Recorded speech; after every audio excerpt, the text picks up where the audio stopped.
يا حافظة كتاب الله نلت الشرف ونلت الجاه صرت من أهل القرآن صرت من أهل الرحمن يا حافظة كتاب الله نلت الشرف ونلت الجاه صرت من أهل القرآن صرت من أهل.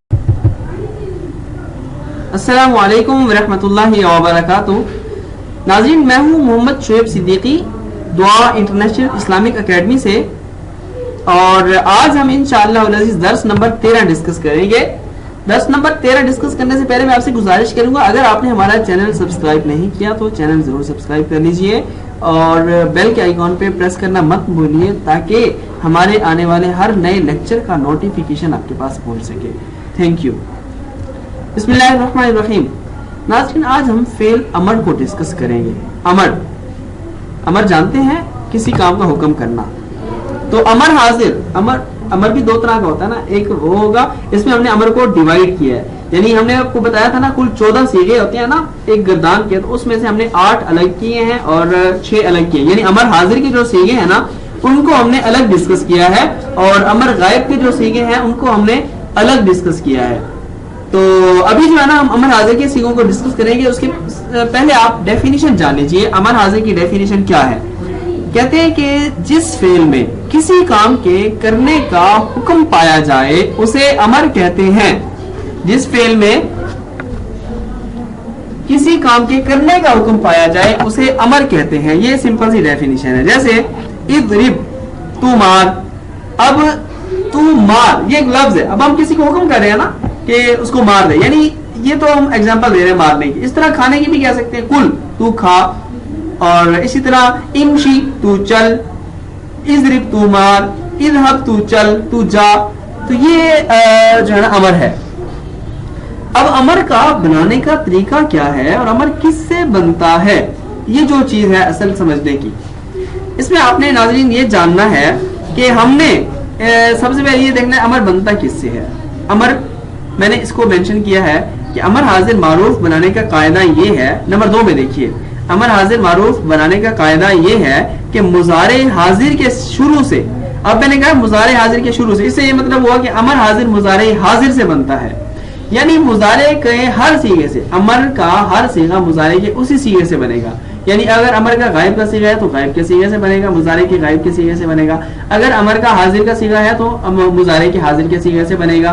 اگر امر کا متکلم کا صیغہ ہے تو مضارع کے متکلم سے بنے گا. سمپل سی بات ہے. تو اب یہ دیکھنا ہے کہ امر حاضر جو ہے وہ مضارع کے حاضر کے صیغوں سے تو بنتا ہے، ایکچوئل اس کا طریقہ کیا ہے، واٹس اے وے، اس کا راستہ کون سا ہے، اس کا طریقہ کون سا ہے، ہم اس کو کیسے سمجھ سکتے ہیں مضارع بنانے کو. بالکل سمپل سا ہے، بالکل سمپل سا ہے. بس تھوڑا سا آپ توجہ کیجئے. تو دیکھیے کہ ہم نے 2 کام کرنے ہیں، شروع میں اور آخر میں. ایک کام شروع میں کرنا ہے اور ایک آخر میں کرنا ہے. تو دیکھیے کہتا ہے کہ نمبر 2 پھر سے دیکھیے، امر حاضر معروف بنانے کا قاعدہ یہ ہے کہ مضارع حاضر کے شروع سے تا گرا کر آخر میں دیکھیں. یعنی شروع میں تا گرا دینی ہے، یہ تو لازمی کرنا ہے، تا گرا دینی ہے. اب آخر میں دیکھنا ہے کہ حرف علت ہے یا نہیں ہے. حرف علت جانتے ہیں، حرف علت میں نے شاید پہلے بھی کسی لیکچر میں اس کو مینشن کیا تھا، اگر نہیں تو دوبارہ سے مینشن کر دیتا ہوں. واو، الف اور یا، ان کو حروف علت بولتے ہیں. اور حروف علت کا مطلب ہوتا ہے یعنی حروف کو بیمار کر دینا، علیل کر دینا. یہ بھی کسی حرف میں پائے جاتے ہیں تو اس کے آخر میں جو ہے نا حرف کی جو اصل حیثیت ہوتی ہے، اس کی حیت ہوتی ہے، اس کی ایک صورت ہوتی ہے، اس کو متاثر کر دیتے ہیں. ٹھیک ہے، اس کو چینج کر دیتے ہیں. تو یہ اس لیے اب ہم نے اس لیے ان کو دیکھنا ہے کہ حروف علت میں سے کوئی حرف ہے یا نہیں ہے آخر میں. اچھا، 2 کنڈیشن ہے، یا تو حرف علت ہوگا یا نہیں ہوگا. اب اگر آخر میں حرف علت ہے، ٹھیک ہے، تو نہیں، پہلے ہم دیکھیں گے پہلے حرف علت نہیں ہے. اگر آخر میں حرف علت نہیں ہے تو جزم دے دیں گے. جیسے تاقیفو سے قف. اب تاقیفو فعل مضارع کا صیغہ تھا، اس کے شروع سے ہم نے تا گرائی تھی، آخر میں جزم دے دی، قف بن گیا. ہاں، اور اگر آخر میں حرف علت ہے تو اب دوسری کنڈیشن، اگر آخر میں حرف علت ہے تو اس کو حذف کر دیں، اس کو گرا دیں. جیسے تقی سے قی. اب 2 کام کیے تھے نا ہم نے، شروع سے تا گرائی تھی، تو قی بچا تھا. آخر میں یا ہے وہ حرف علت ہے, تو ہم نے اس کو کیا کیا, حذف کر دیا, اس کو ہم نے گرا دیا, کیا بچا قی, قی سے قی. تو یہ امر حاضر بنانے کا یہ صیغہ تھا کہ اگر آخر میں حرف علت ہو اور تا شروع میں ہم نے گرا دی تھی.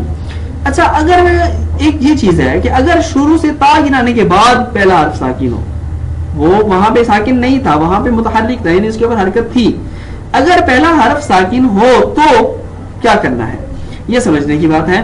کہتے ہیں کہ اگر پہلا حرف ساکن ہے, یعنی تا کو ہم نے گرا دیا, علامت مضارع کو گرا دیا, اور پہلا حرف ساکن ہے, تو دیکھیں گے عین کلمہ پہ پیش ہے یا نہیں ہے.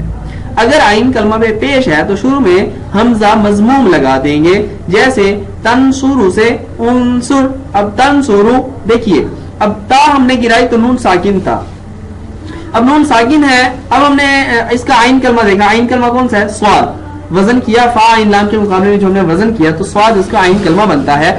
تو اب صاد عین کلمہ بنتا ہے, اس پہ پیش ہے, وہ مضموم ہے, تو شروع میں ہم نے حمزہ مضموم لگا دیا, اور آخر میں حرف علت نہیں ہے, ہم نے جزم دے دی, جیسے تنصرو سے انصر. اور اگر عین کلمہ پہ پیش نہ ہو تو کیا کرنا ہے, تو کہتے ہیں شروع میں حمزہ مکسور لگا دیں, جیسے تغسیل سے اغسل اور تفتح سے افتح, ٹھیک ہے. اور اگر حرف علت ہو, جیسے میں نے پہلے بتایا, اگر آخر میں حرف علت ہو تو کیا کریں گے, کہتے ہیں اگر آخر میں حرف علت ہو تو وہ گر جائے گا, جیسا کہ پہلے بھی ہم نے بتایا, جیسے تدعو سے ادعو, اب وہ تھی حرف علت تھی, وہ گر گئی, شروع میں حمزہ مضموم ہے اور وہ کو گرا دیا, تدعو سے ادعو, اور ترمی سے ارمی, ترمی سے ارمی. تو یہ تھی امر حاضر بنانے کا طریقہ تھا یہ. اب اس کی میں نے گردان یہاں پہ لکھی ہے, 6 صیغے ہیں اس کے.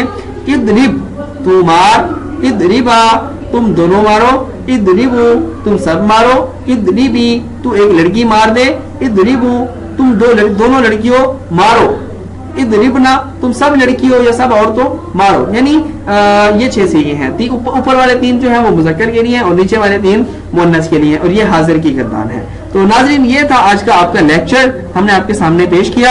آپ اس کو یاد کیجئے, اپنے پاس نوٹ کر لیجئے, بہت آسان لیکچر ہے, انشاءاللہ آپ کو بہت فائدہ دے گا. قرآن کریم میں آپ اس کی بے شمار آیات کو غور کریں تو آپ کو پہچان ہوگی کہ امر کے صیغے وہاں اللہ تبارک و تعالیٰ نے استعمال فرمائے ہیں. میں آپ کو ایک ایگزامپل دیتا ہوں, جیسے اللہ تبارک و تعالیٰ نے وضو کے فرائض کے متعلق فرمایا, فاغسلوا وجوہکم, دھو اپنے چہروں کو, وایدیکم الی المرافق, اور اپنے ہاتھوں کو کونیوں سمیت دھوو. ٹھیک ہے, اب دیکھیں اس میں کیا ہے, اغسلوا یہ امر کا صیغہ ہے, اور اسی طرح اللہ نے آگے فرمایا امسحوا وامسحوا برؤوسکم, اپنے سروں کا مسح کرو, امسحوا. اب دیکھیے امسحوا مسح, اس میں امر کا صیغہ بنا ہوا ہے.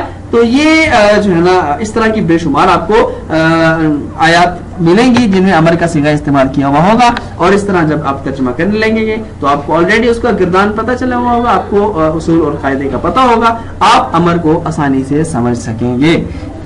تو یہ آپ کا لیکچر ہے, انشاءاللہ ملتے ہیں اگلے لیکچر میں, تب تک کے لیے اللہ حافظ.